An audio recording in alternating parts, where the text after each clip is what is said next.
skip the commercials and get extra long shows with behind-the-scenes access at patreon.com/David C. Smalley. For more than 10 years, he's built a reputation of exploring beliefs and changing lives. And with today's division, it's time to resurrect nuance and bring back the art of conversation. He'll make you laugh. He may upset you. But most importantly, he'll make you think. From Los Angeles, California, this is David C. Smalley.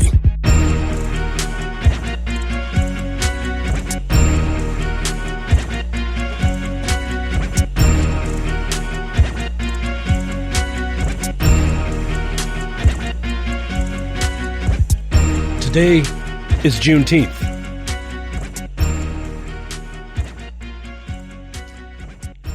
A Trump ad was removed for containing a Nazi symbol. The President of the United States had an ad removed for containing a Nazi symbol. And then Trump claims that he made Juneteenth famous. Yeah, the celebration of the end of slavery. Trump made it famous. Yeah, Trump, just because you didn't know about it doesn't mean you're teaching the world. Things are at a tipping point right now.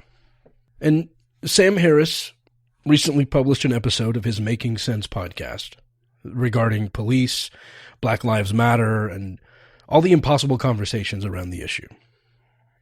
If you haven't heard that, go listen to it.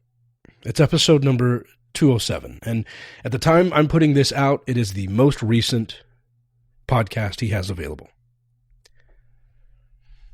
Now, I've been taken out of context on other podcasts, and I would never want to contribute to that. Sam lays his arguments out in a thoughtful way, and with lots of preamble and prefacing, he shows where his heart is in a way that I can't do justice. So don't just take my word for what Sam said. Go listen to it in full context. I like Sam. I enjoyed our time together in Toronto, where I had the honor of hosting an event with Sam and Sarah Hayter before 3,000 attendees. It was a blast. Sam is a great guy. He's very nice. We had dinner before. We had drinks after. We even hung out in his dressing room and talked. He was never too important to talk to us. We shared insight on podcasting, even equipment, software, and talked like two adults who just share similar passions. His fame did not go to his head. So if you're wondering if Sam is one of the good guys, the answer is yes.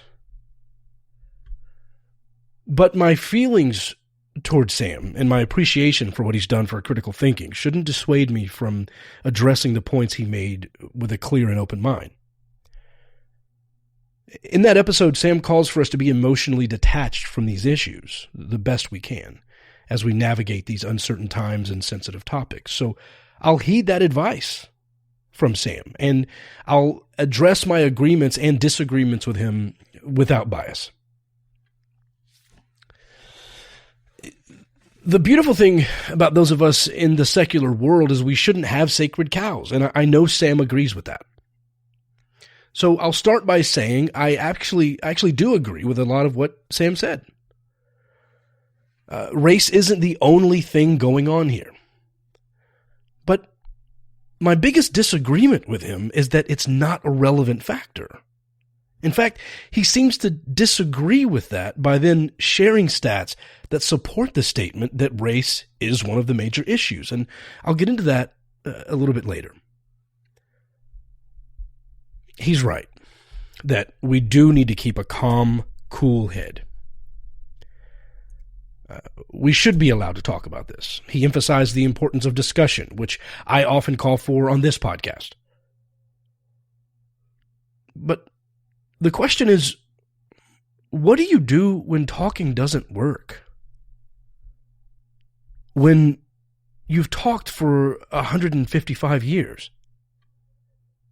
When there are multiple issues swirling around, each making the other worse, and no one seems to listen to your plight, do you just continue talking and hope the oppressors decide to give you a moment of their time? Sam starts by saying that social media makes things much worse, and I have to agree. The lashing out, the anonymity, the straw man arguments, the virtue signaling, the I'm woker than you are and I'll block you to prove it nonsense, the talking past one another, and we've come to a situation where insults become products served in exchange for likes as currency. And that's not a way to move forward. When Sam says people with a platform are terrified to take a wrong step and never be able to recover, he has a point. People will listen to a portion of this, share a clip out of context, and boom, my livelihood is at risk. But I've never been afraid or terrified to do a show because I just accept that people will be angry. They will unsubscribe. Some will try to get me canceled. In fact, atheist liberals have tried to get me canceled far more than the religious right. Both have tried, on some level, but I've felt a far greater attack from my own camp, and that's disturbing. Those liberals who I marched with for years proclaiming that we deserved a voice at the table even if our views weren't popular, they suddenly changed their mind when I disagreed with them. I was no longer the perfect activist in their search for purity. I didn't fit this identity of the person they felt should be speaking on a specific topic, and I just kept doing it anyway. I've had people stop listening to me because I was too liberal. Some called me a social justice warrior, and others have left citing me as a conservative shill. So I'm going to address Sam's concerns here today, and I'm going to attempt to answer the questions he said he had no answers for, and try to make some things work that he said were unworkable. So let's jump in. Sam called his episode, "Can We Pull Back from the Brink?" My response? No. And we shouldn't. Because the brink we're standing on is inflamed. It's better to jump off and learn to fly on the way down, because that's better than turning back to how things have been. And I'll explain what that looks like. Civil discourse has broken down. Yes. And that's why shows like mine and Sam's are so important. This is how you get the long-form, nuanced version of ideas. Sam asks the question, when an officer kneels with protesters who have been berating him, is that a show of solidarity, or is it the beginning of the breakdown of our social structure? Here's what that does. It shows that we're all human. It shows that the uniform doesn't define the person, that people are more important than beliefs and jobs and titles and badges and tribalism. It shows that they're listening. A knee isn't a surrender. It's a symbol of love and respect and understanding. In fact, when Colin Kaepernick began protesting the national anthem on the sidelines of NFL games, he was originally sitting on the bench, if you remember. And a veteran wrote into him and complained about it. He was upset. You know what Colin Kaepernick did? He met with that veteran, and they had a discussion. Colin listened. The veteran asked him to kneel instead of sitting, because kneeling showed a sign of solidarity and respect for our military while making his point about police brutality. So, when the National Guard or police officer or police chief kneels, that's a major sign that they hear you. Now, in some cases, that officer could fall right back into the same behaviors as we've seen. One officer was photographed kneeling and then the next day was caught on video spraying peaceful protesters with pepper spray. Was he faking it? Some of you may think so. There's no way to know for sure what exactly is going on in his head, but I don't think so. I don't think he was pretending. I think when he kneeled or knelt, he wasn't under stress. And he did what he felt in his heart was right at the moment. But the next day when tensions were higher, he was in warrior mode. And warriors don't have time for your feelings. Because that's what we've done with our police. We've trained them to be an occupying force who dominates the unruly instead of protecting and serving. I don't blame individual cops for this, and I don't buy into the mantra that all cops are bad. That's absurd. The system is failing all of us, even the cops, and it poisons the well. The system asks too much of them. They will tell you the same thing. We want them to be fighters and peacemakers. We ask them to be there immediately and also stay the hell away. We ask them to know all of our rights, all of their rights, all of the laws, and be able to quote the penal codes, or we'll make them look ridiculous on YouTube.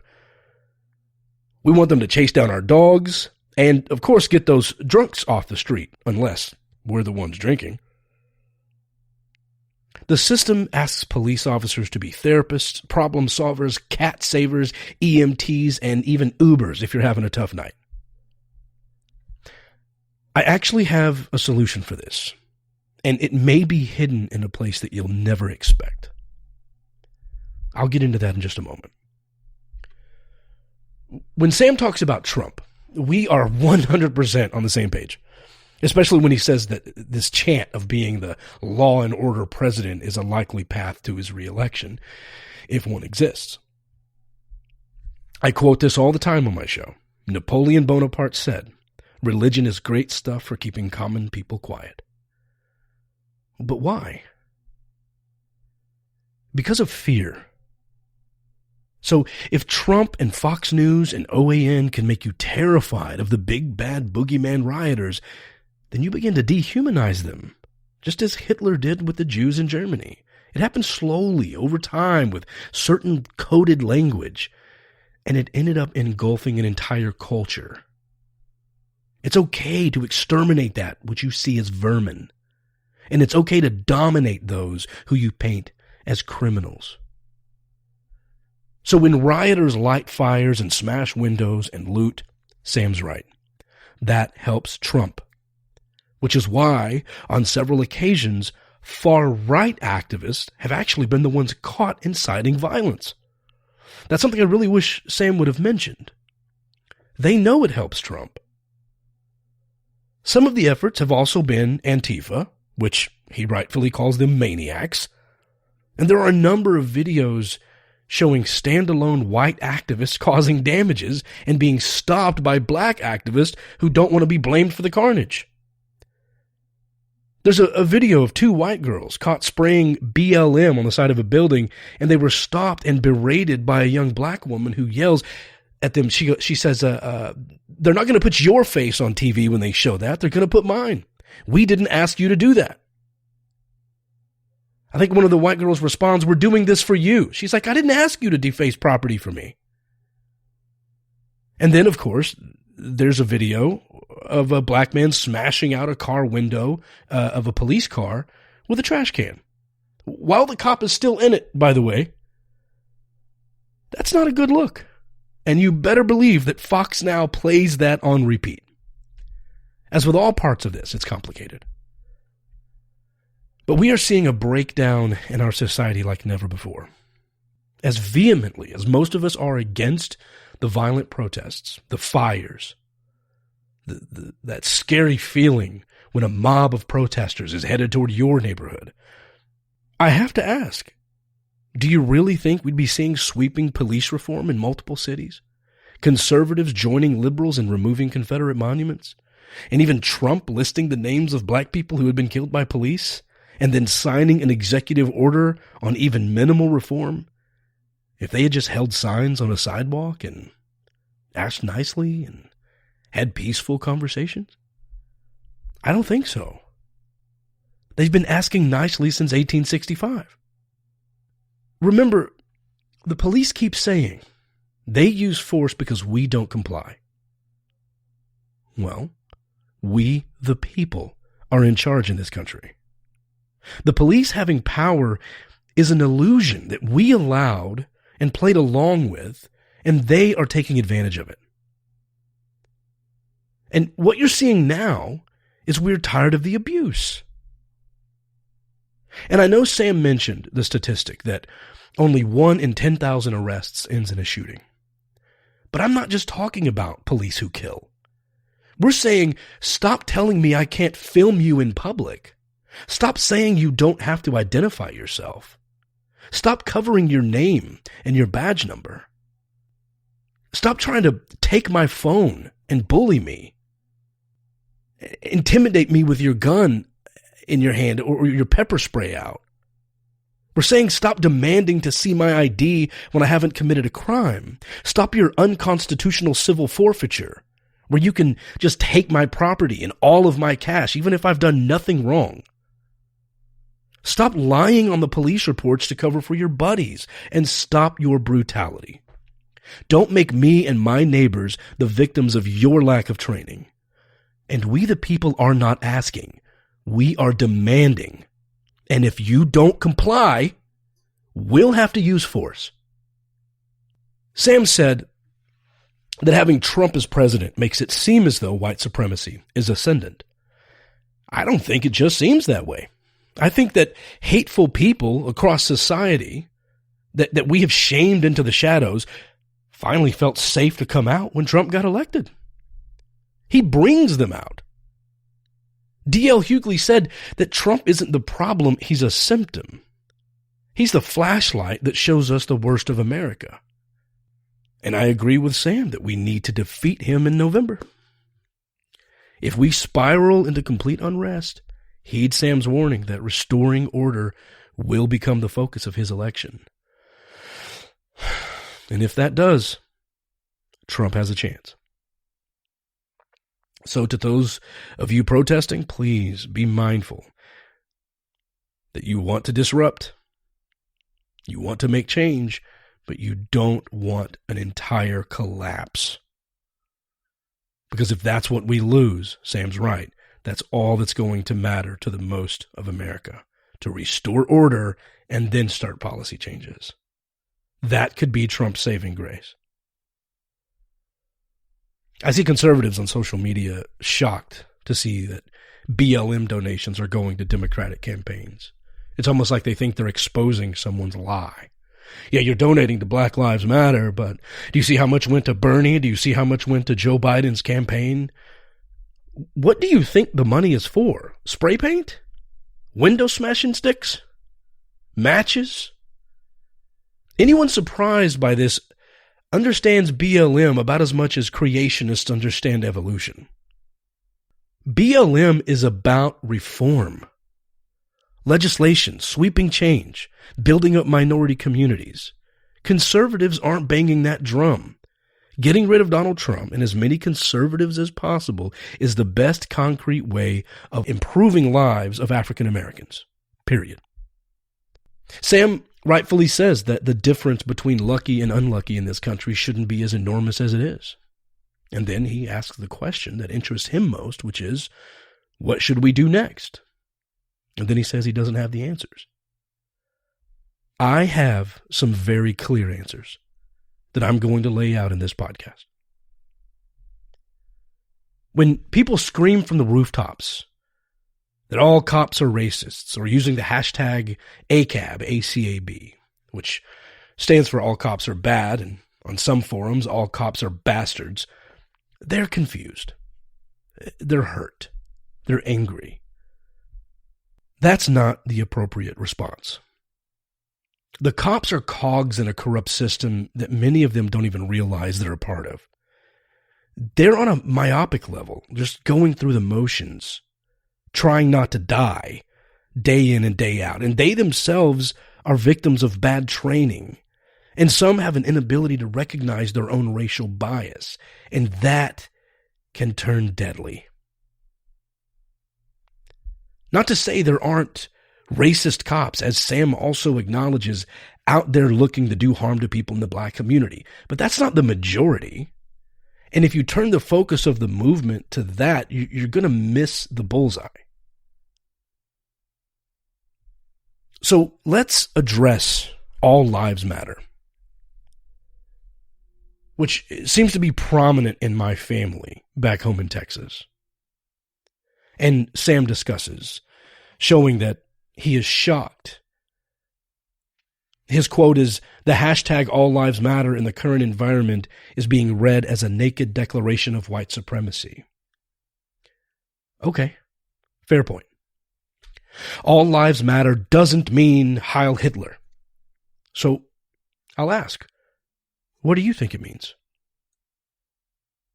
If you're in an argument with a loved one and they yell at you in the middle of the argument and they say, "My feelings matter," are they saying yours don't?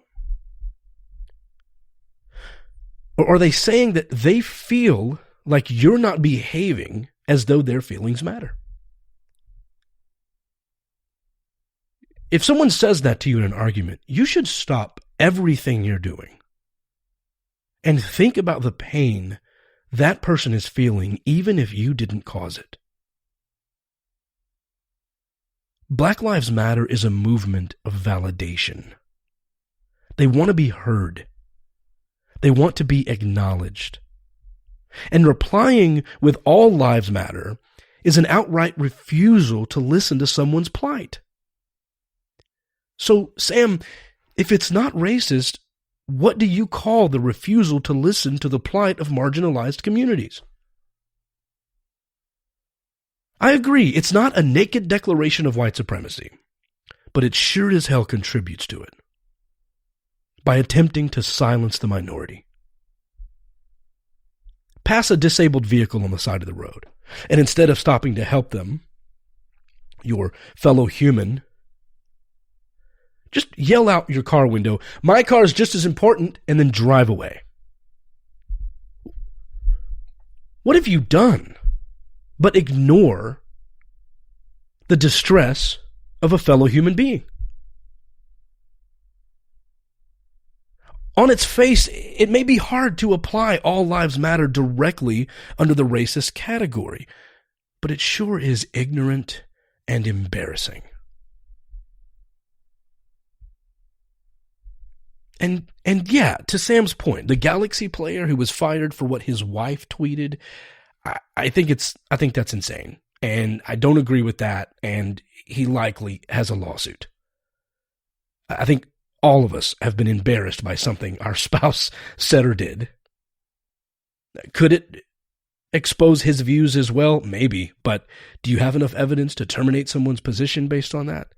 I think we'd be hard pressed in a society where we're supposed to be getting away from the witch hunt to say that his wife's tweet is a direct reflection of his views. Now, regarding the protests, Sam says, quote, "The perception that the color of a person's skin or even his life experience matters for this discussion is a pernicious illusion." He goes on to say neither the skin color or life experience matters at all. Well, I'm no proponent of identity politics. I've been in trouble with the left many times for being outspoken against it. But I strongly disagree with Sam on this part. Well, I understand I shouldn't be silenced into submission on this issue because of the color of my skin, just like I'm allowed to have opinions on abortion without a uterus, and people with long flowing locks are allowed to have opinions on how I should care for my shiny head. I think that my conversation with Brian Fisher shows exactly why Sam is wrong on this one. It's often said that our perception is our reality. So if you have blinders on due to certain privileges in your life, at the very least, that needs to be taken into consideration when evaluating your opinions. Brian, for example, is a 69-year-old conservative Christian radio host who's a Stanford graduate with a master's degree and who grew up in Oklahoma, and he does very well for himself. This leads one to conclude that he has very little in common with a 16-year-old black kid in the Baltimore projects, or a single black mother raising 2 kids on government assistance. So when I had Brian on my show, And I explained to him that when I visited Baltimore after the Freddie Gray killing, and I noticed that there were no employment opportunities for miles around and no places to get real food or solid education, which fuels the violence and inner city crime, his response was, well, we need to teach them to be better parents. And their fathers shouldn't leave them. And they should wait to get married and have kids. It took me a moment to try to put the pieces together of how being better parents or waiting to have kids could suddenly create opportunities of employment. In fact, that was a few weeks ago, and I'm still trying to put that together. It's a complete non sequitur. And when I referred to his answer as tone deaf and told him that if he hears complaints about his privilege, answers like that are probably why, he got furious with me and hung up. The first time I've had that happen in 10 years of having my show. So, equating Brian's input on how the projects could reform with that of the local black community leaders in Baltimore who know what it's like to grow up in the inner city, just seems idealistic to me. We're not all exactly equal. We're unique. And the civil rights leaders, marginalized community members, and those leading the fight against inequality are far better qualified to address the concerns of oppressed people than a man who has been a beneficiary of that systematic oppression. No, this is not just a race problem. As Sam points out, all of the leadership in Baltimore where Freddie Gray was killed were black, including some of the officers who caused his death. So if this entire issue were solely based on racism, meaning that white cops are out to murder black men, then that wouldn't be the case. And that Tony Timpa, a white man in Dallas who was killed by white police, also wouldn't have happened. There is also a systemic policing problem. And I'm going to address some reform measures that I think we need to take in this podcast. Sam poses the question, if George Floyd were white, would he be alive today? If Tony Timpa is any example, I don't think so. I don't believe there is any evidence to suggest that Derek Chauvin set out to murder a black man that day. And that's why they're not going with first-degree murder charges. But when Sam says there was no intention, I don't agree. A lower-ranking officer can be heard on the body cam saying he doesn't have a pulse, and then Derek stayed on Floyd's neck for another 3 minutes after knowing there was no pulse. Intention doesn't have to be days in advance or hours in advance. There was no attempt to resuscitate. So did Chauvin just act recklessly with indifference to life and sought to dominate as an occupying force and didn't really care? Or was there a brief moment of intention? Was he afraid to look guilty or weak in front of the citizens by rendering aid? A lot of people were screaming at him to get off, get off, get off. And maybe he felt that if he did get off, he would have looked weak. If Floyd were white, would Derek have been more likely to render aid and seeing a bit of himself in a fellow tribe member? And how do cops instigate situations that lead to forcing someone down to the ground? Are they trained in the psychology of force, their own potential biases, and how that escalates situations from a biological perspective? There is no requirement or mandate or standard for cops to receive such training. Yet, it is crucial to this topic. Sam says that police kill more white people than black people. That's true, because there are more white people. From the data we have, and I don't believe for a second that we have all the data on police deaths because of a lack of mandated reporting, the percentages of the population tells the entire story. When we break this down per 1 million citizens, the police homicide rate for blacks is 6.6 and 3.8 for Hispanics and only 2.5 for whites. But blacks are only 13% of the population. So while a fewer number of blacks are killed by police, the likelihood of being killed by police if you're black is staggering. And Sam addresses this, but he lands on the fact that blacks commit 50% of the murders in this country. So should cops just ignore that? And here is the core of the issue. And this is really a two-part problem. The first being that the statistics do not show a correlation between high crime areas and police shootings. I'll say that again in case you're driving or zoning out or checking your phone or text messages. This is important. The first issue here is that the statistics do not show a correlation between high crime areas and police shootings. A prime example is Buffalo, New York. They have a violent crime rate of 12 per 1,000, and 50% of their population is black. Based on this, and Sam's inference of violent crime leading to police shootings, how many people do you think Buffalo police killed during the 3 years of this study? Go ahead, take a guess. How many people at 12 violent crimes per 1,000? How many people did Buffalo police kill? The answer? 0. Not a single person was killed by Buffalo police. But in Orlando, Florida, where the violent crime rate is lower, just 9 out of 1,000, and a black population of only 42%, cops killed 13 people in the same time frame, just 3 years. The second piece of this is the notion that blacks are simply more violent. They get shot more because they behave worse.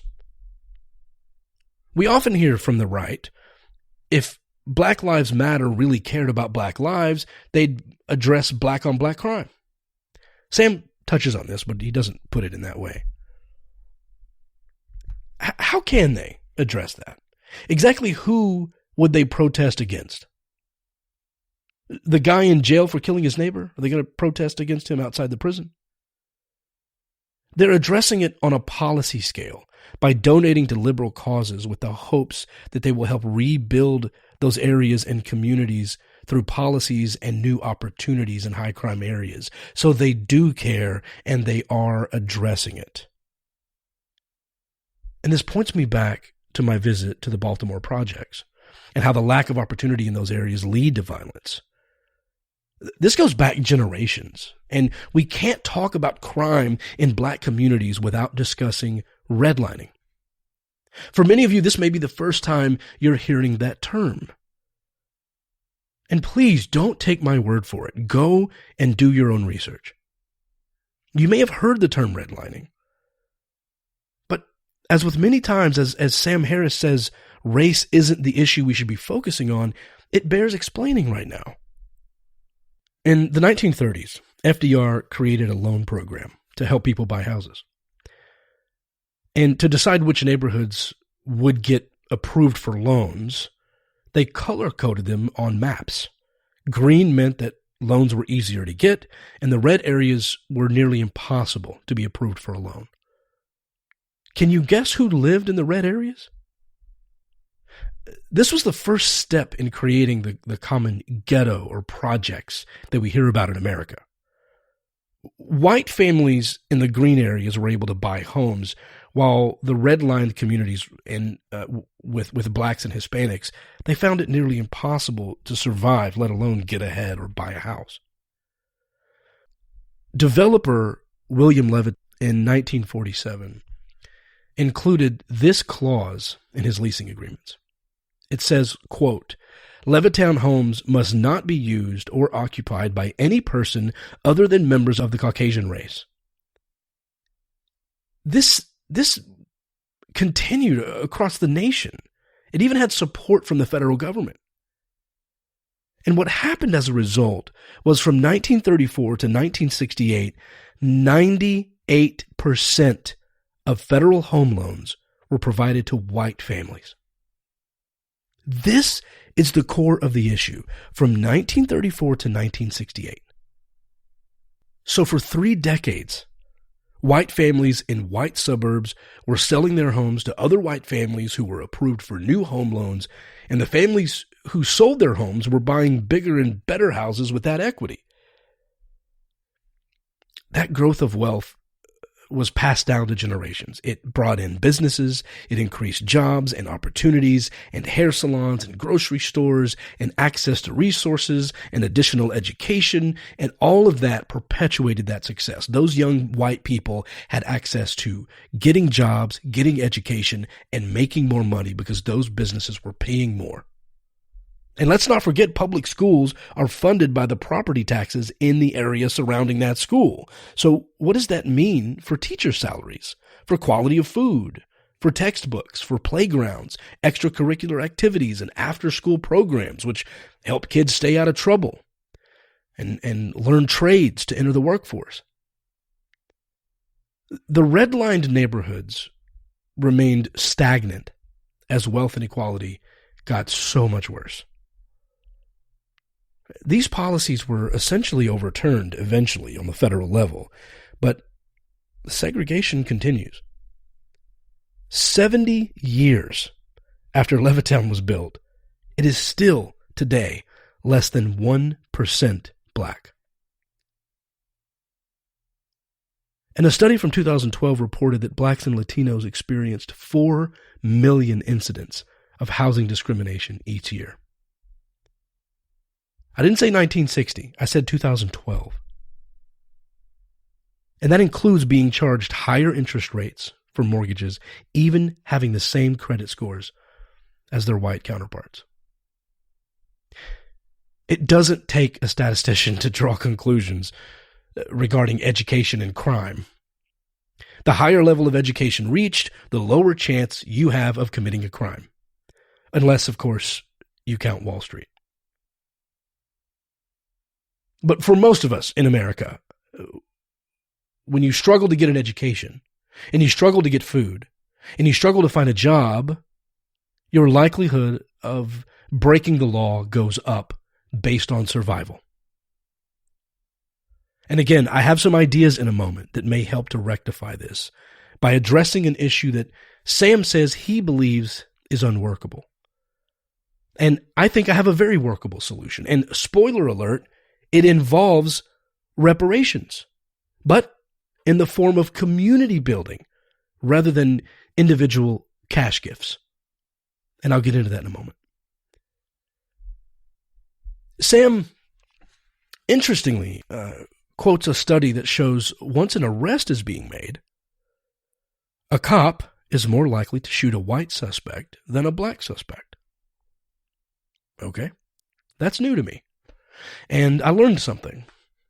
Maybe that's the case, although it doesn't seem to be in line with the rest of the data. For starters, even if it is the case, black areas are over-policed. So the fact that more blacks are killed per capita by cops is still true. Because that data that Sam brought up only comes into play when the arrest has been started. But if black people are more likely to be stopped and frisked and harassed and grabbed, then you're going to have higher instances of it happening to black people anyway. So the one statistic that once an arrest is being made, an individual officer is more likely to fire a gun at a white person is kind of just skewing reality.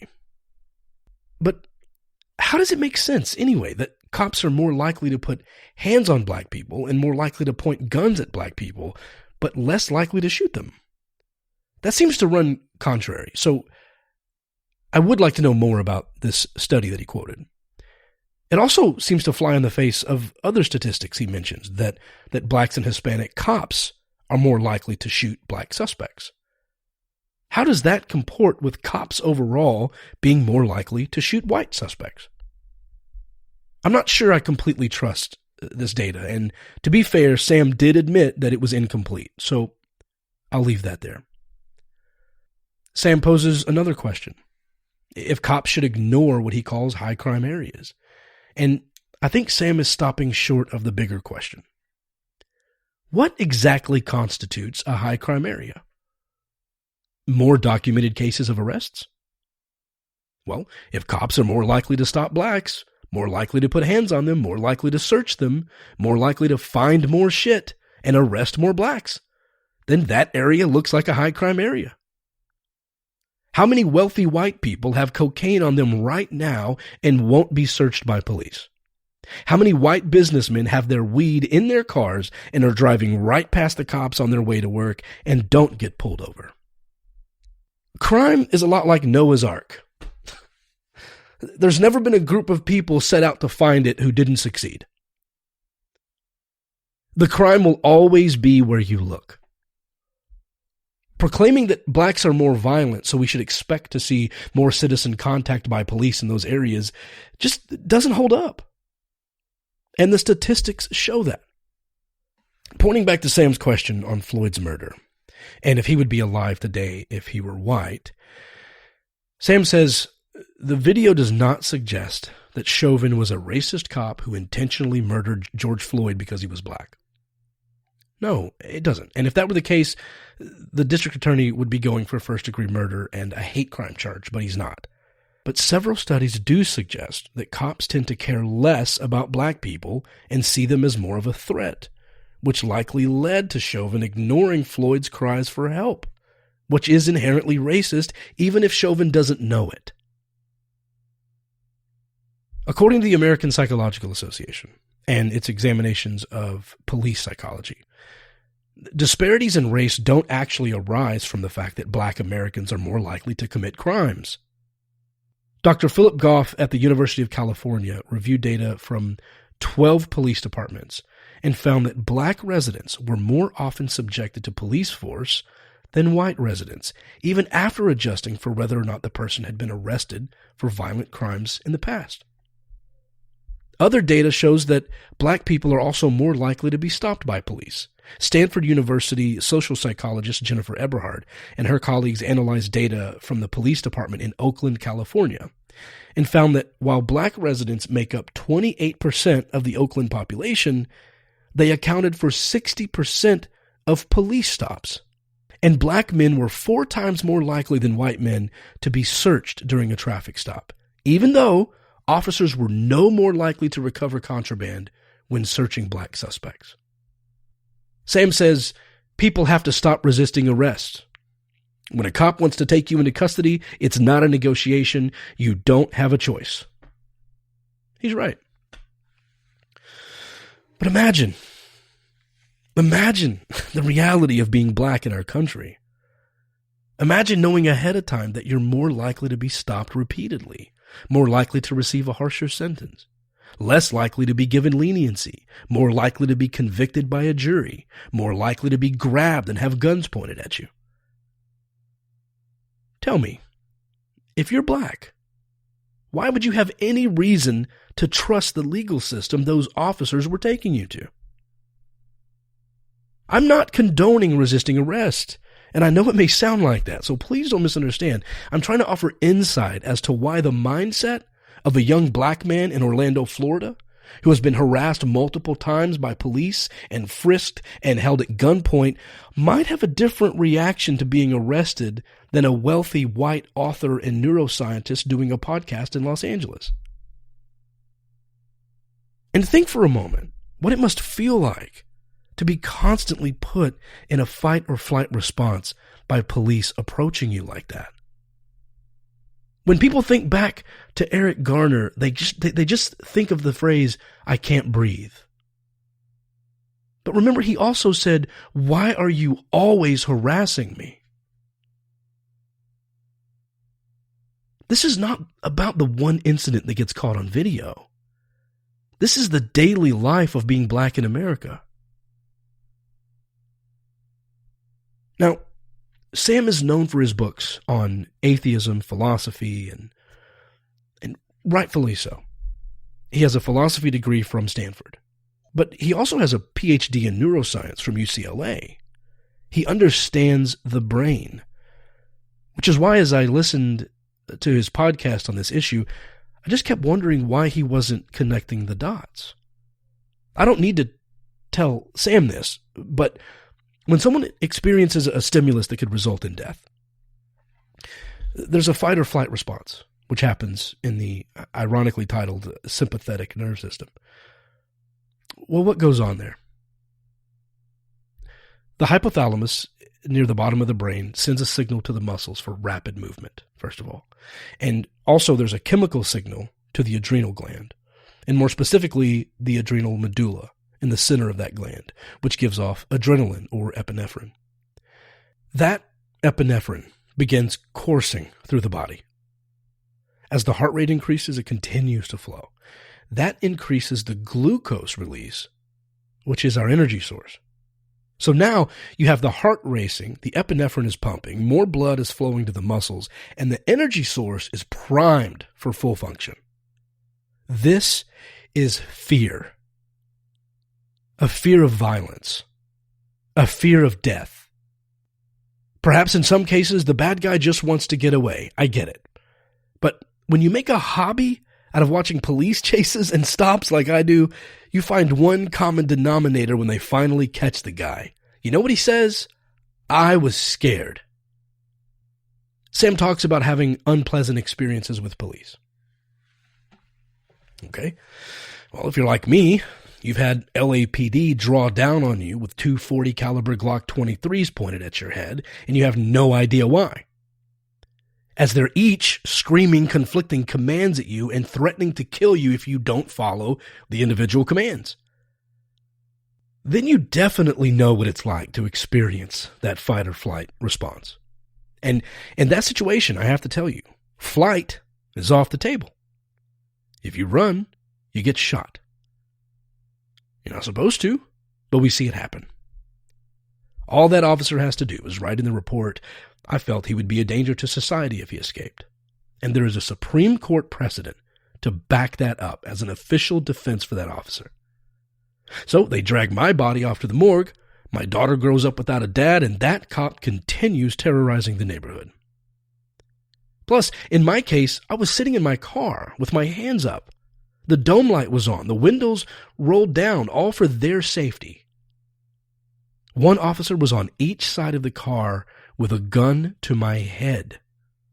Flight wasn't an option. So what's left? A ferocious anger that I can't explain. An anger almost worth dying for. The feeling of confusion, being bullied, simultaneously being helpless, and you know it's not your fault. Mine ended with an apology to me. And it only happened once. If you're black, cops are 24% more likely to point those guns at you than me. Not once, but every time you're stopped. The cops are 18% more likely to grab you and control your movements by force if you're black. So the police tactics and training are the primary problem, but blacks are unfairly the focus of police more often.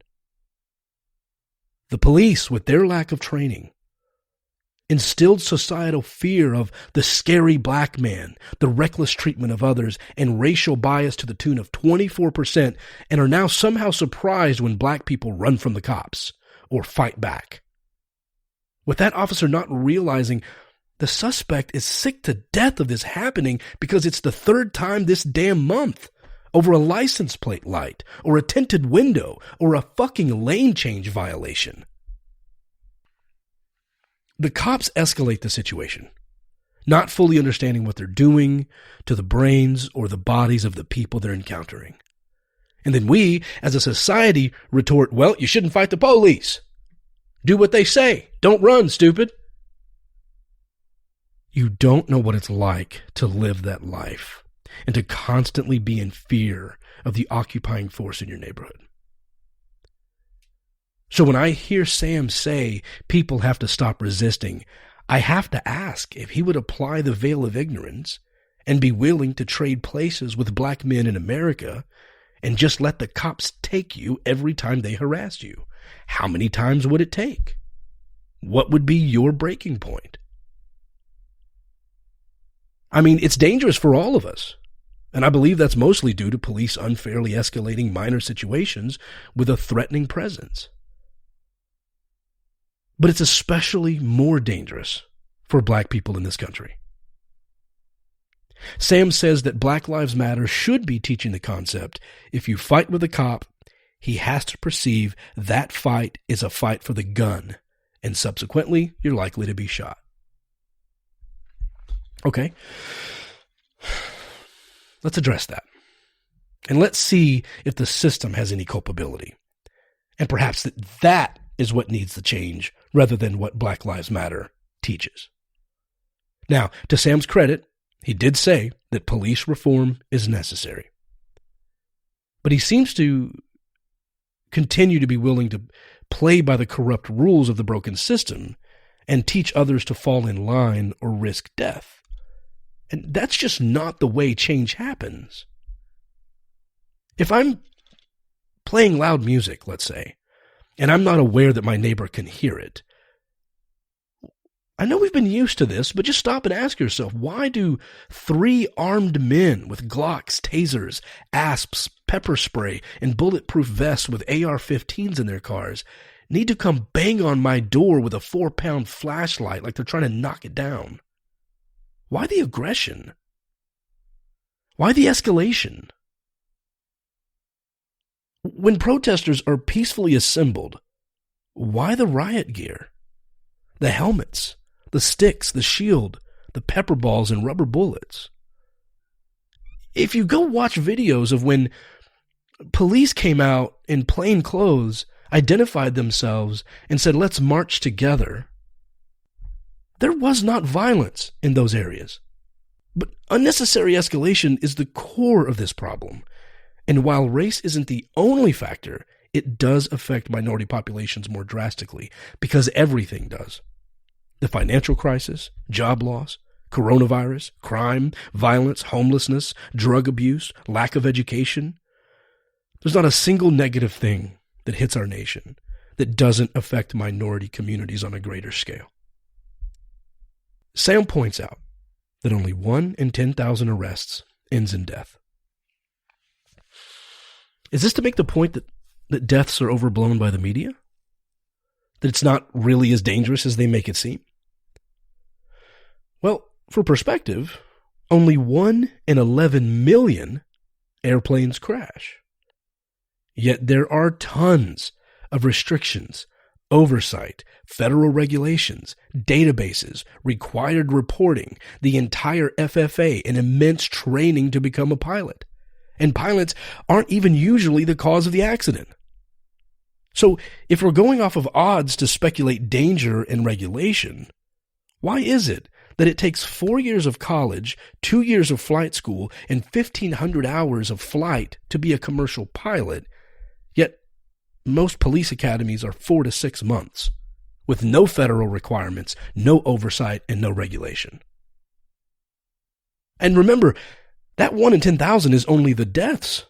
We haven't even talked about the broken jaws, the fractured wrists, the nerve damage, the pushing, the shoving, the intimidation, the pepper spray, and all the other incidents that make people fear the police.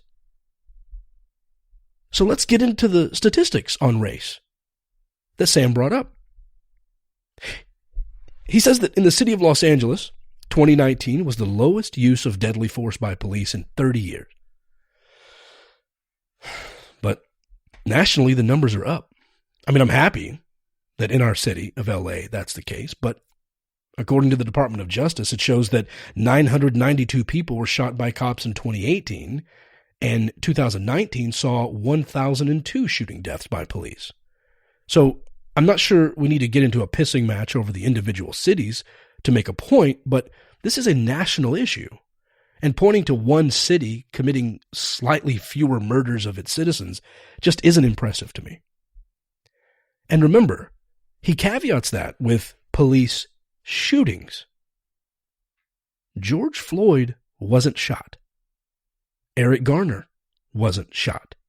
Tony Timpa wasn't shot. Freddie Gray wasn't shot. Sandra Bland wasn't shot. Much like the Bible, These types of statistics can be carefully displayed to paint a picture that you've already framed to fit your bias. So let's be careful as we review these and not try to avoid deflection from the bigger picture. Sam says that many of those deaths by police are what he calls entirely justified. And if you look at the statistics that are available, it'll say 99% of police-involved shootings are justified.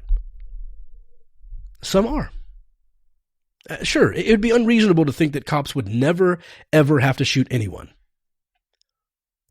But what is this based on exactly? Internal affairs reports where cops investigated their buddies? Are we basing it on the reports written by the cops involved with the incident and were not caught on video and claimed it was justified? He reached. I thought he had a gun. He went for my gun. He grabbed my taser. As we just saw with the shooting in Atlanta, they have now realized, and the police officer admitted, that when the man was running from him and was holding his taser, that the taser was out of ammunition. Both rounds from that taser had already been fired. He was not a danger and was shot in the back anyway. Now imagine if there was no body cam, no dash cam, and we weren't in the age of technology where that video became available to everyone. That would have been reported, he grabbed my taser and I shot him. And that would be listed as a justified homicide by police. Sam mentioned the killing of Walter Scott and acknowledged it was unjustified. But what he didn't mention was that the cop wrote in the police report that Scott took his taser and was about to use it on him. That would have been considered a justified homicide as well, if it weren't for one person with an iPhone. You can clearly see in the video that the officer deployed the taser, misses Scott, who tries to run, and then the officer opens fire, killing him. It's a very disturbing video. That officer then walks over to Scott and drops his taser next to Scott's dead body and falsified the report. And yes, he was sentenced to 20 years, which Sam says isn't enough. And I agree. But what would have happened without the video? That would be a justified homicide by police. Megan Sheehan was standing at a customer service window when police approached her. She ended up being slammed to the ground very hard and arrested. When she claimed excessive force was used, they checked the report. On the police report, the arresting officer wrote this: "Suddenly, she turned towards me and began violently punching me with a closed fist at my face. To protect myself from her attack, I used an armbar takedown and guided her to the ground." What the officer didn't account for was surveillance cameras, where you can see him walk up and grab her from behind. And when she turns around and says, "Don't touch me like that," he grabs her arm and slams her face to the floor. It is incredibly violent. So how many of those will happen in small town America where there are no body cams or dash cams, no surveillance footage, or a serious lack of iPhones? Or people who have those iPhones but are afraid to film police because they then threaten to take your phone. Would you walk up on a serial killer committing a murder and let him know you're filming? You might be next. And what about the situation where the cop escalated the basic traffic issue or license plate light by grabbing his gun or talking down to the driver and being disrespectful and bullying or reaching into the car unconstitutionally or threatening violence and then shooting the driver when he defends himself from this unconstitutional bullying? That's listed as justified in Sam's statistics because there's no oversight. We just don't know. There is no federal investigation required.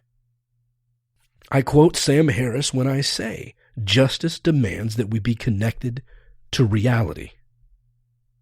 Now regarding police tactics, Sam makes a strong point. Going hands-on to restrain a suspect is elevated in its danger factor by the officer having a gun on his hip. If I have a gun, I don't want to engage you in hand-to-hand combat because if I lose, that could mean my life.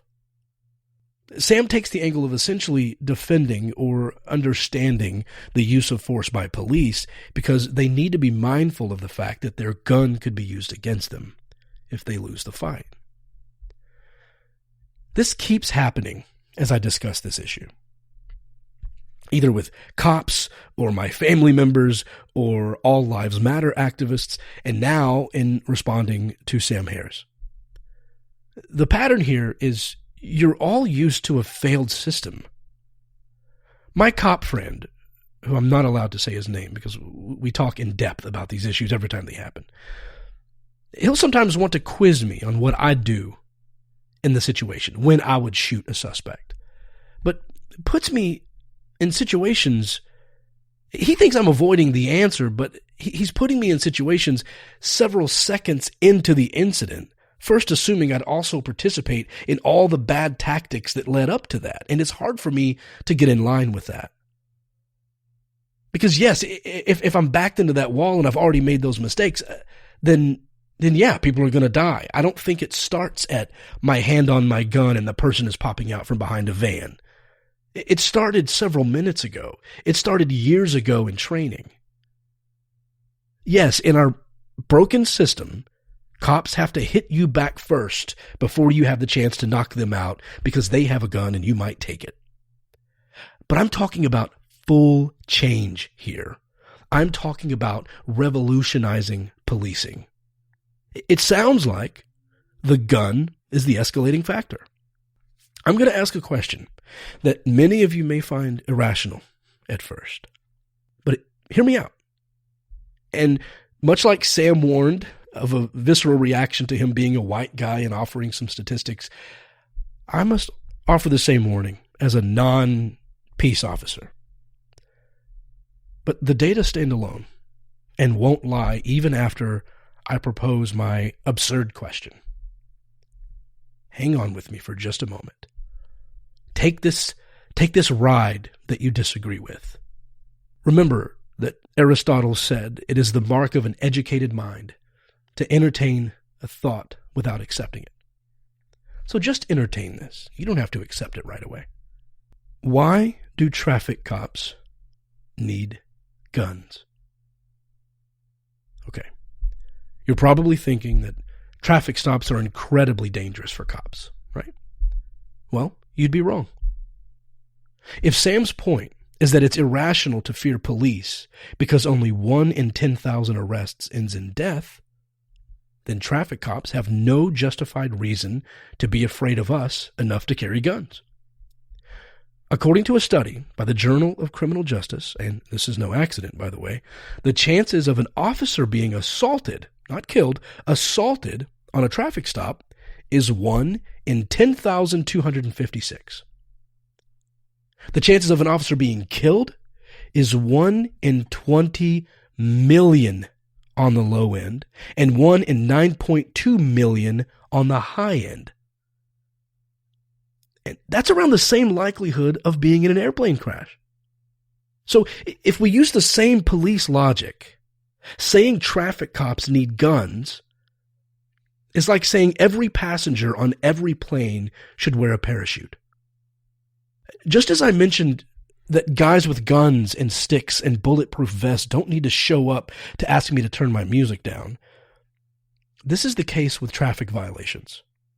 So what if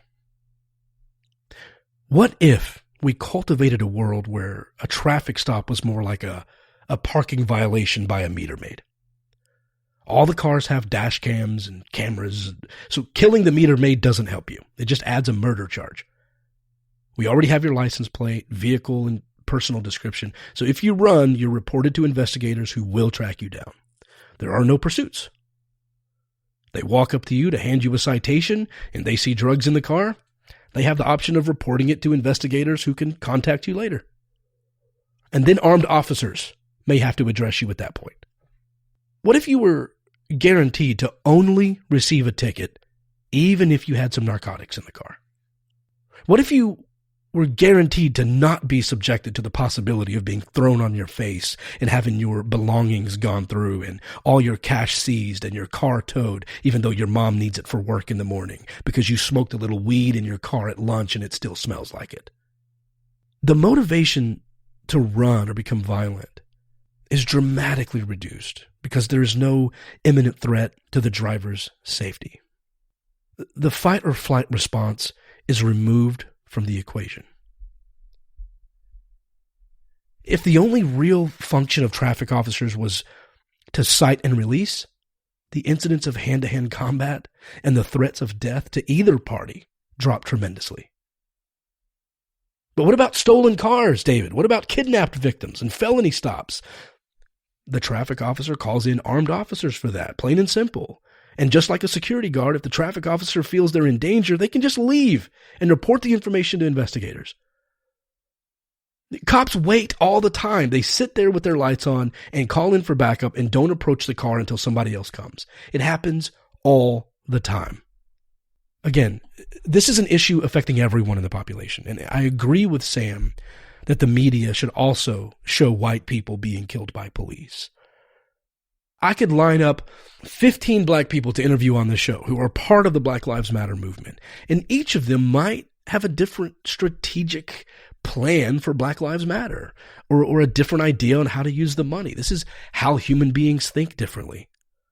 I personally happen to think that from a strategic perspective that the hashtag police brutality or police reform would be more effective, more inclusive, and less susceptible to arguments than Black Lives Matter.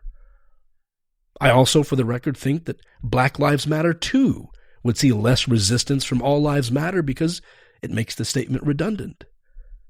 But these are strategic and leadership and marketing decisions for groups I'm not a part of. And while I can watch from afar and even march in solidarity, and the reality is I'm not, based on percentage of any population, at the same risk of dying by the hands of police that black men are. So while I do care about police brutality as a whole, right now, black lives are in more danger, and the movement is cultivating the change I want to see. So I'm on board, even if I'm not driving. You have to understand, NASCAR has now created a diversity department. They've hired a black vice president for that department. They've banned the Confederate battle flag from their events. They've banned gun sponsorships. They've created a Black Lives Matter car with a black driver. They're allowing the pride flag to be flown at their events, and they're even participating in pride events with giveaways. You can check the diversity page on their website for details. I've already linked it on my Twitter. That is change. That is reform. But we need more. That's one company doing their own part. So here's my idea for sweeping reform. I would call it a plan, but I'm not in a position to put this into action yet. Our failed criminal justice system has been a thorn in my side since college. And things like this definitely make me want to consider some sort of run for office. I don't want to leave this planet without making some sort of contribution to the efforts of our justice system. So, in that context, if I did have the power, here's exactly what I would do. Well, we start by acknowledging on a federal level that we have a problem. This is number one. Trump just signed an executive order on police reform that does not mention the words racism or bias. When cops are 24% more likely to point a gun at a black man and 18% more likely to go hands-on with a black man, both statistics, by the way, were taken directly from Sam's episode where he cited the source, there is a clear bias here, even among black and brown officers, because both of those actions by police unnecessarily escalate situations. Number two, we stand with police by saying You're overworked. Let's take some of that stressful workload off of you. And we reallocate a portion of police funding to hire unarmed code enforcement officers to handle noise complaints, neighbor disputes, and nonviolent police calls. We hire more social workers to handle the mental health calls. And if the person is being violent or has a history of violence, then an armed officer goes on the call for backup. Number 3, we develop accredited federal training requirements for police with input from civilians. No, I'm not saying to let Karen train the cops. But if we can do focus groups on the logo for the Kardashians, we can certainly have citizen input on how it feels to be held at gunpoint for no apparent reason. I'd like to be a part of that one. Why not pay people who we've wrongly convicted to consult on investigation tactics? And if you're rolling your eyes saying those people have no police training or experience, exactly. That's why we're here. We've been letting bad habits run the show for way too long and train other officers to be even worse. And it's time to gut the system.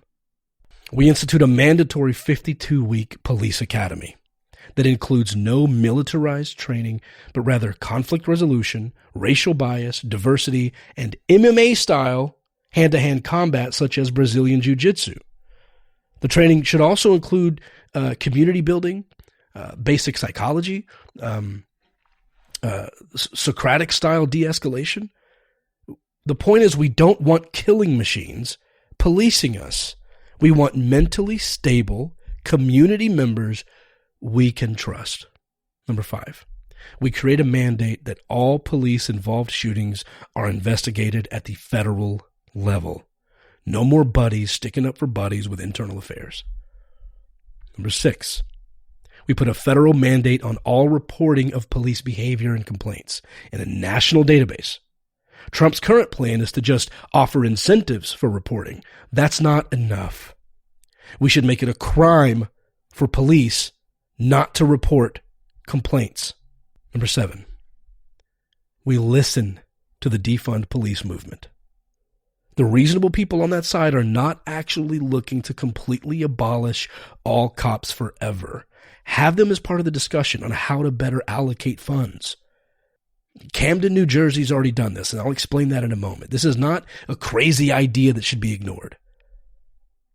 But we're talking about reallocating funds, removing responsibilities from police, and then de-escalate tensions where we can by reducing citizens' interactions with law enforcement officials that are carrying deadly weapons or threatening attire. Number 8, and this addresses one of Sam's main concerns. We offer reparations. Not individually, like many of you are probably thinking, but in the form of major contributions to low-income Black and Native communities that were once redlined. And we do this to enhance their education, enhance their parks, their safety, and their employment opportunities. We build up those communities that we once redlined and gerrymandered and turned into food deserts with no way to make a living other than crime, and we give this generation a chance to get ahead. Remove marijuana as a Schedule I narcotic. So many cops use the sight of weed as a reason to search or harass people, and it escalates to violence. And for what? What is the gain? If the person then goes to jail, they're back out in hours, and now they have a criminal record. We invest in mandatory drug rehabilitation programs instead of jail. I can't tell you how many times I have been astonished and disgusted at someone being arrested for opiates or meth. They get arrested. Clearly, they are wrecking their life to get this drug, and we go throw them in a metal box. If someone is caught with opiates or meth, they don't belong in boxes where they can learn to become criminals. They have a medical condition and they need help. And right now we throw them away instead of being humanists and helping to repair the damaged people that are struggling. Then we make it easier for felons to get jobs. Limiting their resources forces them back into committing crimes. which is why the U.S. Department of Justice shows that our state prisons have an 83% recidivism rate. 83% recidivism. And that's up from 77% when I first wrote about this topic in 2006. That means right now, 5 out of every 6 inmates who are released from state prison get arrested within 9 years of their release.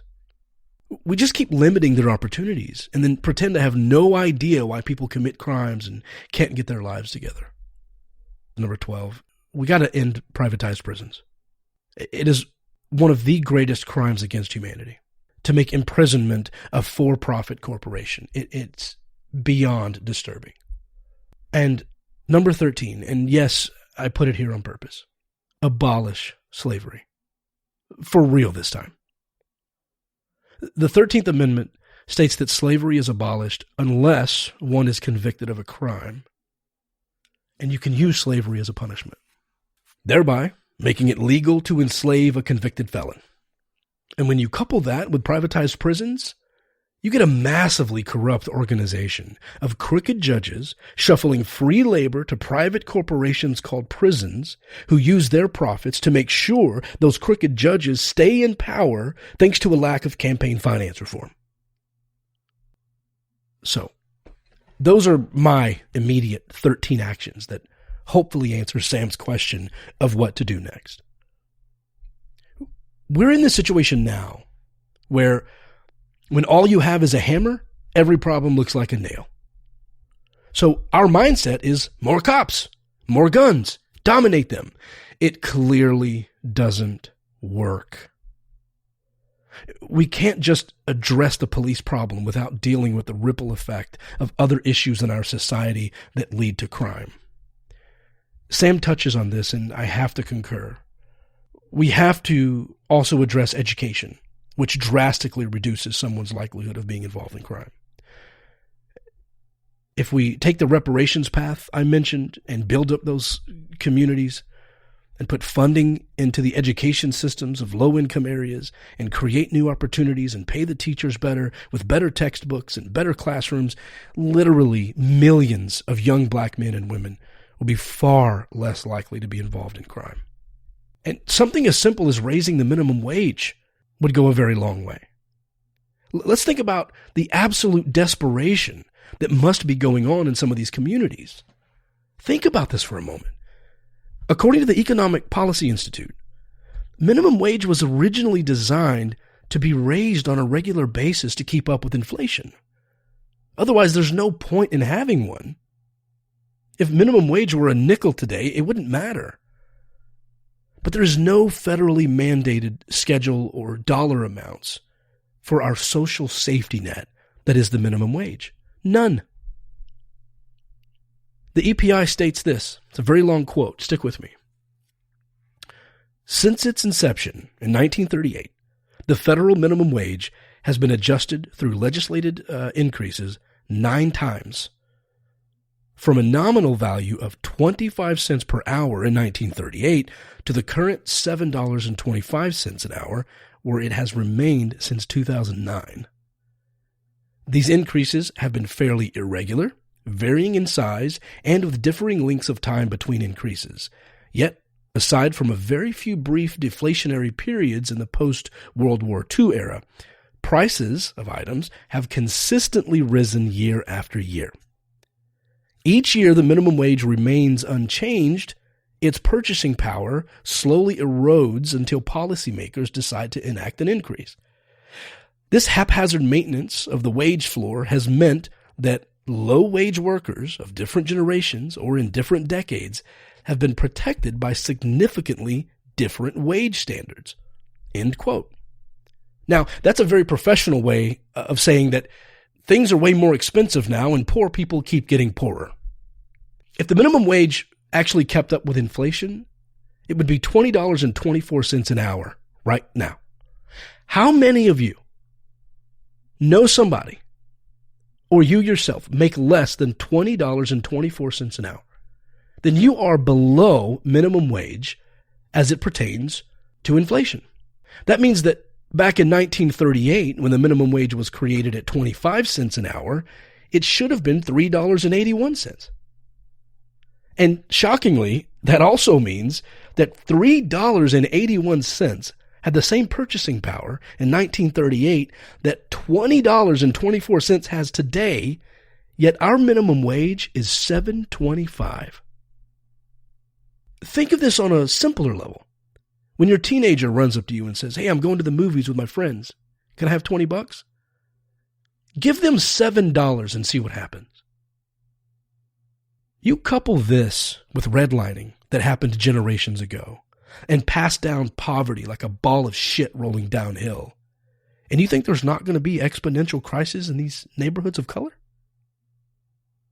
You think there's not going to be more crime, high tensions, drug sales, families splitting apart over stress and financial arguments, one of the primary causes of divorce? The need for Section 8 housing and then guns to protect yourself from your poor, desperate, starving neighbors who want your shit? Gun owners, especially in the South, joke a lot about needing guns for the zombie apocalypse. Well, why does that make sense? Limited resources? Desperation? Doing what it takes to survive? You have no idea how many millions of people right here in this country are damn near living in their own zombie apocalypse right now, and that's why they kill each other at alarming rates. And then we step back and proclaim they're so violent, of course they get shot more. They're responsible for all this crime, of course they get policed more. Your city-issued handgun is the hammer, but you are patrolling neighborhoods with humans, not nails. By addressing these things, dealing with income inequality and homelessness and ending the war on drugs, we can take a much better step in the right direction than our current administration is doing. And I think those issues would go a long way in reducing the Ferguson effect that Sam brings up. Just not policing high crime areas, just not policing anyone at all, immediately, by itself, as the Ferguson effect has shown, that will make crime worse. We're not just saying defund police and keep everything else the same. That's a complete misunderstanding of the argument. And according to Rappaport's rules, which Dan Dennett speaks of, you should be able to understand someone's argument so well that you can repeat it back to them in a way that would make them say, "I wish I would have thought to put it that way," before you can rationalize an argument against them. And unfortunately, I don't believe that Sam has a comprehensive understanding of the defund police movement or the crime statistics enough to form these arguments. I believe he's an intelligent person and a thoughtful person and a humanist at heart. And my true motivation in doing this is that he will hear it and will rethink his position and analyze that data and will ultimately change his opinion that race isn't a relevant issue in policing. Now, Sam begins to wrap up his podcast by saying the following quote: "Racializing how we speak about the problem of police violence, where race isn't actually the relevant variable, has highly negative effects." Sam, when you said this, I have to be honest, even checking my emotions as you requested, my jaw dropped. Not for reasons that you may expect. I wasn't offended. I didn't want to cancel you. But I have so much admiration for your research abilities, for your critical thinking, for how you've treated me as an individual, and what you've done for skepticism and science. So, from a pure methodological standpoint,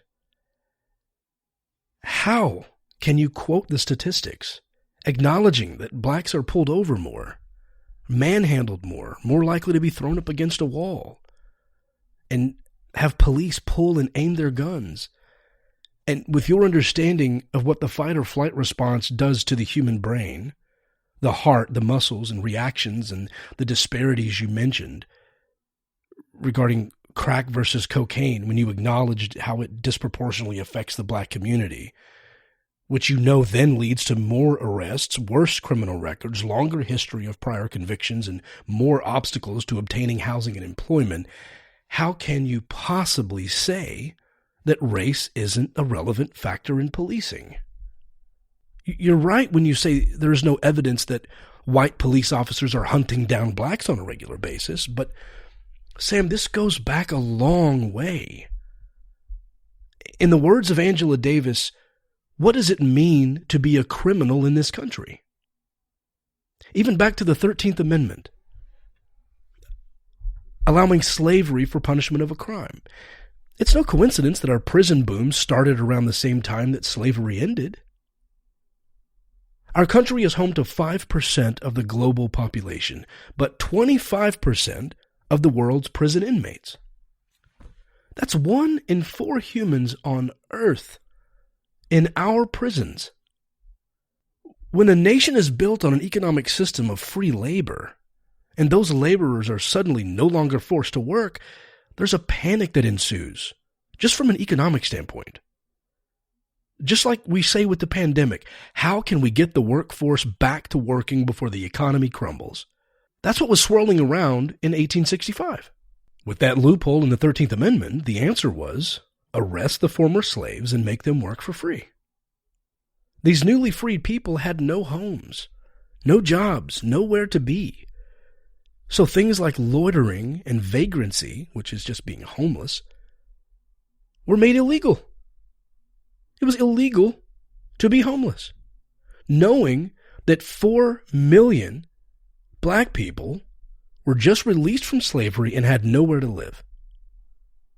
So I set you free with no home, and then I make it illegal to be homeless and go pick you up, put the shackles back on, and save the economy. That put 4 million former slaves at immediate risk of being arrested. There's an amazing documentary on Netflix called 13th that everyone should watch. And Sam, I think it would address a lot of your hesitation to confirm race as a problem in policing. Racism is a hidden foundation of policing in our country. We don't talk about it openly. Nobody wants to address it. But if I could recite every word of that film in this podcast, I would. It is a must watch for every American. And I can't do it justice here, so please just go watch it and fact check it and use your critical thinking skills to ascertain fact from fiction, but please watch it. One particular thing it addresses is how our prison population was 357,000 in 1970. When the Nixon administration brought about the idea of law and order, a war on crime, a war on drugs, Nixon said, and I quote, "There can be no progress in America without respect for the law." It wasn't about listening or change or real progress. It was about domination of the unruly. And blacks were painted as unruly because they had been treated unfairly for so damn long. So their anger, their desire for fair treatment was seen as anger, and you needed to dominate the angry, unruly blacks.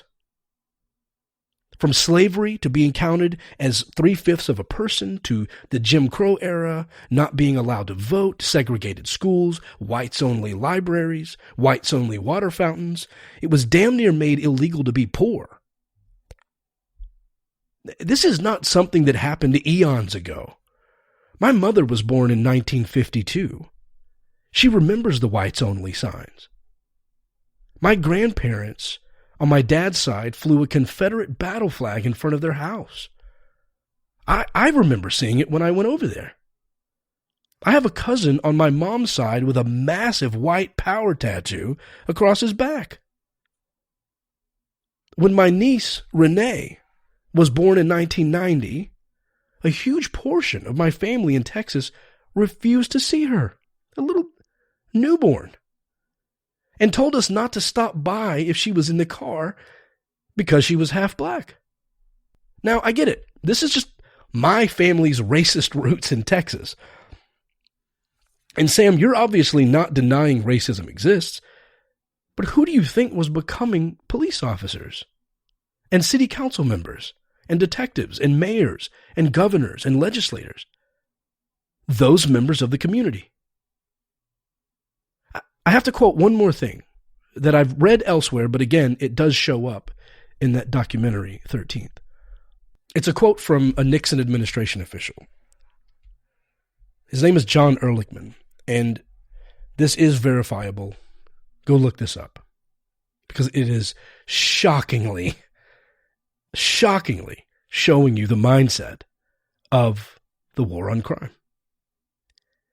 He says, and I quote, "The Nixon campaign in 1968 and the Nixon White House after that had two enemies, the anti-war left and black people.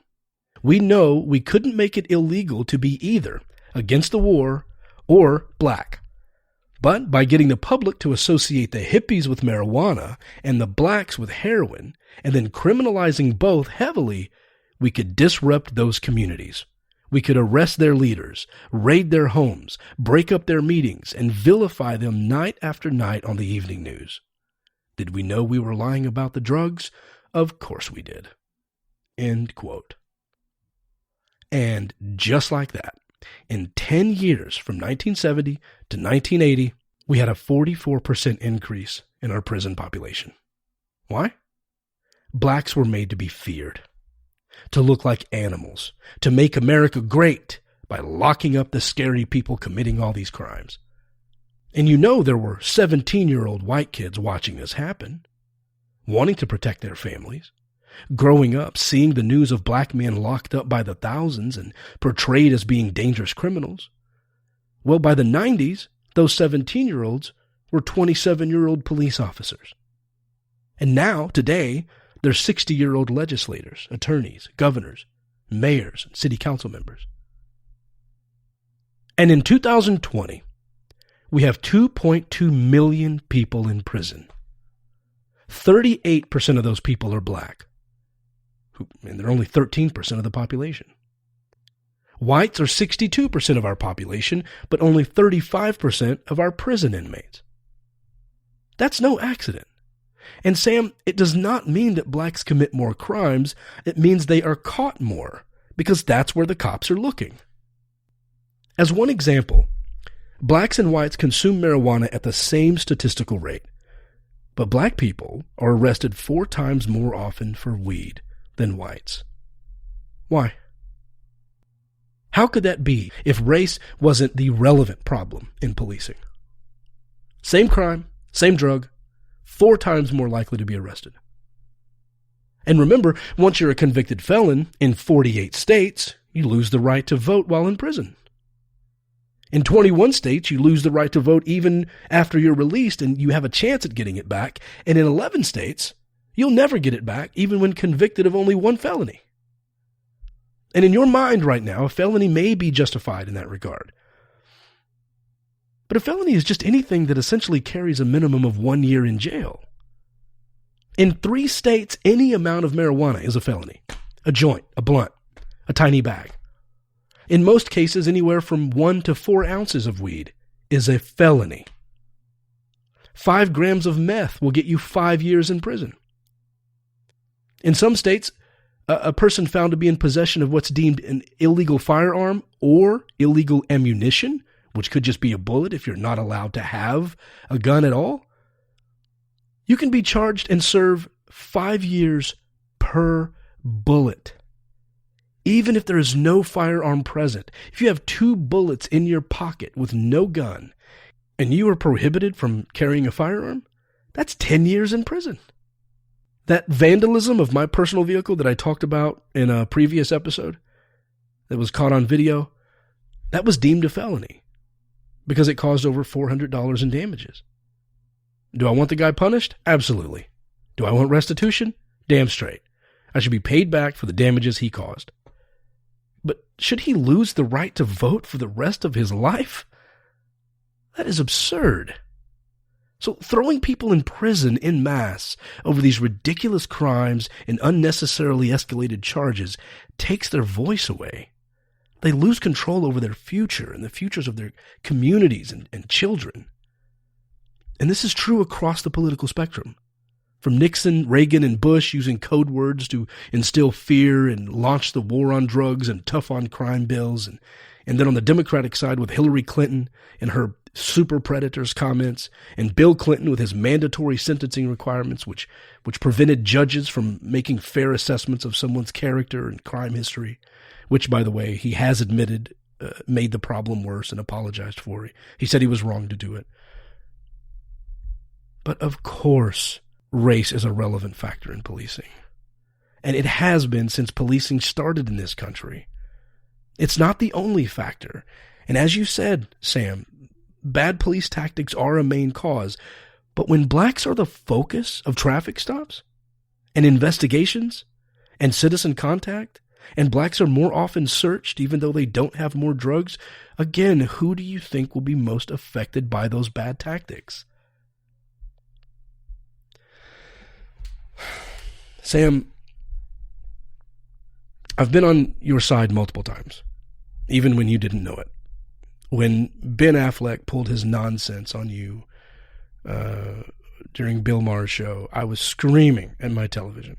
And in fact, I can't take him seriously as an actor to this day for how he referred to you and ignored reality. I've lost listeners and subscribers and leftist friends for defending you. But I still stand by that today. You are not a racist. You were right in what you said to Ben. But on this issue, I think you're mistaken.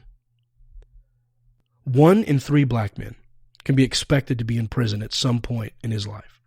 And here's my proof, Sam, that you know race is a relevant factor.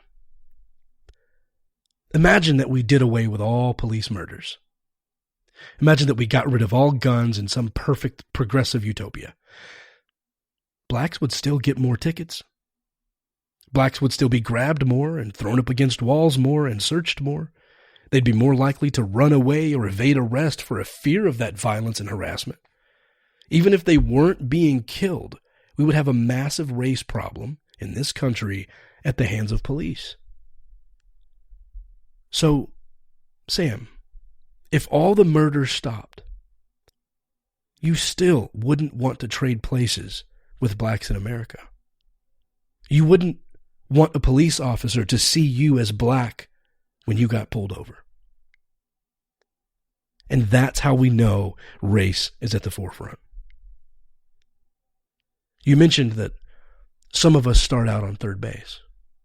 Who gets to decide who gets the head start? Is it random? You know it's not random. And this is where the whole concept of equality versus equity comes into play.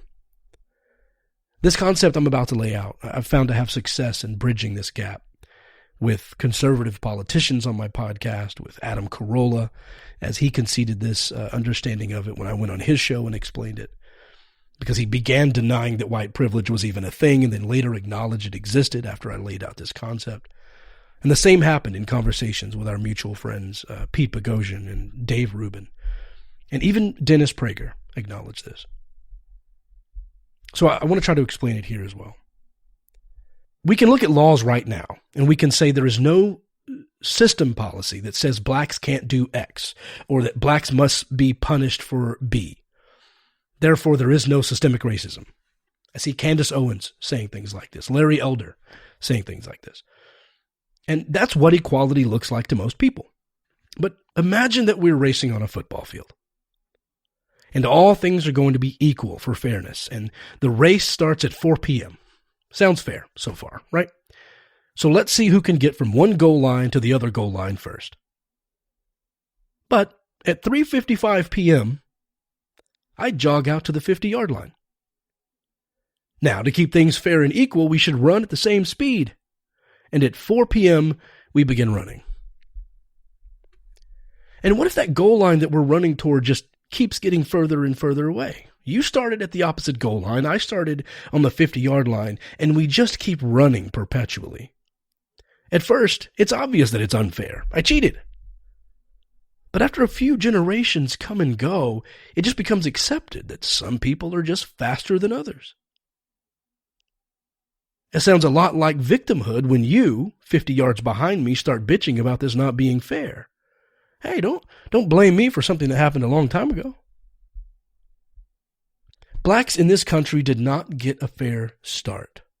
And as a result, they are consistently targeted by those with authority. You ask how we can recruit good cops and get rid of the bad cops without negatively affecting the good cops or the community. And again, I think this stops short.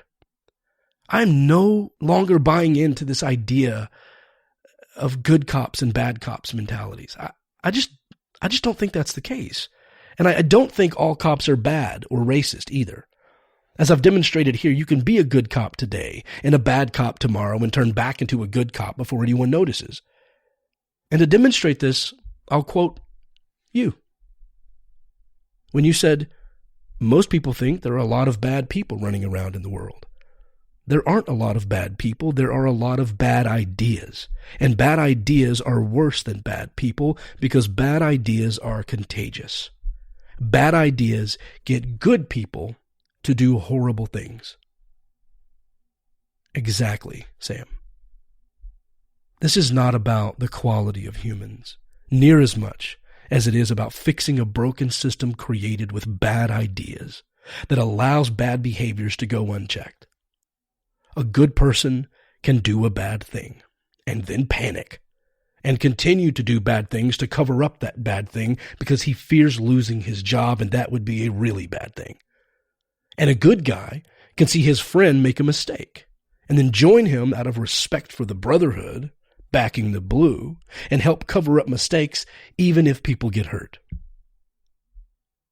So how do we eradicate these bad ideas from policing? I'm not going to say I don't have any answers. The answer is we need to rethink everything we've done to build this corrupt system. When people scream to dismantle police forces, this is what they're talking about. The idea is to dismantle and rebuild, to abolish and replace with a better structure of policing. This is about reporting, monitoring, oversight, and collecting mandatory data so that history does not continue to repeat itself. Most people don't know that Camden, New Jersey did just that. They had one of the nation's highest crime rates, and they completely eradicated their police force and started over. They now have a policy of community policing, where the cops literally walk the streets, having cookouts and meet the community. And they get to know the people they're policing. And the crime in Camden is now one of the lowest in the country. So while just hearing abolish police sounds terrifying, it's not. It's been done. And the areas who have done this still have police today. So again, maybe the marketing and the terminology is not on point, but this entire podcast wouldn't fit on a protest sign. Look into the movement. Read the examples of where it's happened and the historical accounts. Let's replicate those improvements for the betterment of society. You finished your podcast by saying, why now? Police shootings have gone way down. What do you mean by this? You said in the beginning that it's been about 1,000 deaths per year by police, and that's been pretty steady. You also said that the data is incomplete and that there's no reliable national database. So we don't even know if we can trust that reporting. So how can you possibly make the statement that police shootings are down? Based on what? That one statistic in our city that shows a 30-year low? LA had a good year? Maybe I'm wrong here, but that just seems like such a stretch to me.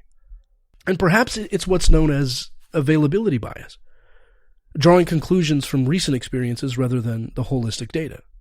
Just like when there hasn't been police brutality in several months, and then one video surfaces, and then the media loses their collective minds and acts as if this is a daily occurrence. You're right that it's not as frequent as it seems on TV, but you're wrong that it's trending downward. It's not. However, it's important to note your concern of mass hysteria and the media bias. the camera angles, the politics, the rhetoric, the partial clips of protests, the partial clips of police videos that we all need to be careful not to fall victim to. But that doesn't negate the need for immediate and drastic change. And we don't get there by pretending that race isn't one of the major obstacles, if not the driving force. The looting and violence should be kept to a minimum because it could only help Trump make the case that we need a law and order president. You are spot on with that. And as a stand-up comedian, I'm happy that you said what you did about us not being constantly on guard against the bad joke or the awkward compliment or the tweet that didn't age well. The idea of the wokest religion scares all of us. And if it doesn't scare you, it's because you haven't been victimized by them yet. We can't let extremism win. Making everything about race is a problem. But constantly saying racism isn't the problem, like you did in your podcast, is also a problem in itself. I agree that I'd like to see a time where skin color is like hair color, but we have to fix the problem before it goes away. Ignoring it is only going to make it worse and allow those who seek to damage people of color to begin doing so once again in the shadows. Donald Trump has exposed more racists than any BLM activist ever could. They come out of the woodwork to show their true colors and support for him. And if we ignored them, they'd go back to working behind the scenes. These companies that you refer to as singing from the same hymns by standing with Black Lives Matter, they're simply showing solidarity, Sam. They are showing the white supremacists that they're not welcome in their stores and establishments, that they don't want them as customers. Remember what I said about Black Lives Matter being a movement seeking validation. These companies are showing that the black community is being heard for the first time in a long time. And they're acknowledging the validation that BLM has been seeking. And that is a positive thing. So, finally, to end on a positive note of agreement that I have with you, Trump is a modern Nixon. You said, and I quote, "We have to vote Trump out of office to restore the integrity of our institutions." And with that, I very much agree. So let's do it. So Sam, thank you for doing your episode, for providing your statistics, for giving your insight and your opinions. But please take this information and do the most good with it. Tell me where you think I'm wrong. Change your positions where you see the data points otherwise. And let's continue to have the peaceful discourse and dialogue that you so desire, that hopefully will result in positive change for our listeners. The conversation continues at patreon.com/David C. Smalley. I'd love your support to keep this show going. Please, drive like you know each other.